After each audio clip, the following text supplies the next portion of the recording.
ಶ್ರೀ ಗಣಪತಿ ಶಾರದಾ ಗುರುಭ್ಯೋ ನಮಃ. ಲೋಕ ಸಮಸ್ತ ಸುಖಿನೋ ಭವಂತು. ಶ್ರೋತೃಗಳಿಗೆ ಸ್ವಾಮಿ ದಯಾನಂದ ಸರಸ್ವತಿ ಇವರು ರಚಿಸಿರುವ ವೇದ ಭಾಷ್ಯಗಳ ಕನ್ನಡ ಭಾಷಾಂತರವನ್ನು ಆಧರಿಸಿ ಯಜುರ್ವೇದ ಮಂತ್ರಗಳ ಪರಿಚಯವನ್ನು ಮಾಡಿಕೊಳ್ಳುವ ಈ ನಮ್ಮ ಕಿರು ಪ್ರಯತ್ನಕ್ಕೆ ತಮಗೆ ಆದರದ ಸ್ವಾಗತ. ನಾವೀಗ 3ನೇ ಅಧ್ಯಾಯದ 55ನೆಯ ಮಂತ್ರವನ್ನು ಗಮನಿಸೋಣ. ಪುನರ್ನ ಎಂಬ ಈ ಮಂತ್ರದ ಋಷಿ ಬಂಧು, ಮನಸ್ಸು ದೇವತೆ, ನಿಚ್ಛ್ರದ್ ಗಾಯತ್ರಿ ಛಂದಸ್ಸು, ಷಡ್ಜ ಸ್ವರ. ಮತ್ತೆ ಈ ಮುಂದಿನ ಮಂತ್ರವು ಮನಸ್ ಎಂಬ ಶಬ್ದದಿಂದ ಬುದ್ಧಿ ಎಂಬ ಅರ್ಥವನ್ನು ಪ್ರತಿಪಾದಿಸುತ್ತದೆ. ಪುನರ್ನಃ ಪಿತರೋ ಮನೋ ದದಾತು ದೇವ್ಯೋ ಜನಃ ಜೀವಂ ರಾಧಗ್ಗೋ ಸಚೇಮಹೇ.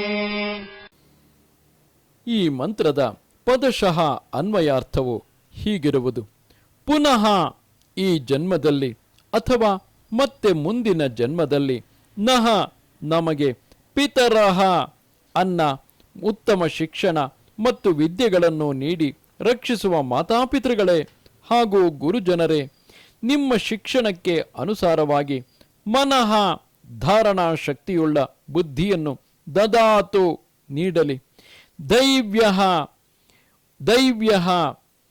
ವಿದ್ವಾಂಸರ ಕುಲದಲ್ಲಿ ಹುಟ್ಟಿ ವಿದ್ವಾಂಸನಾದ ಜನಃ ವಿದ್ಯೆ ಮತ್ತು ಧರ್ಮದಿಂದ ಪರೋಪಕಾರ ಮಾಡುವ ವಿದ್ವಾಂಸನಾದ ಮನುಷ್ಯನು, ಜೀವಂ ಜ್ಞಾನ ಸಾಧನೆಗಳಿಂದ ಕೂಡಿದ, ವ್ರಾತಂ ಸತ್ಯ ಭಾಷಣ ಮುಂತಾದ ವ್ರತಗಳ ಸಮೂಹವನ್ನು ಸಚೇಮಹಿ ನಾವು ಪಡೆಯೋಣ ಅಥವಾ ಅದನ್ನು ಪಡೆದು ಆಚರಿಸೋಣ.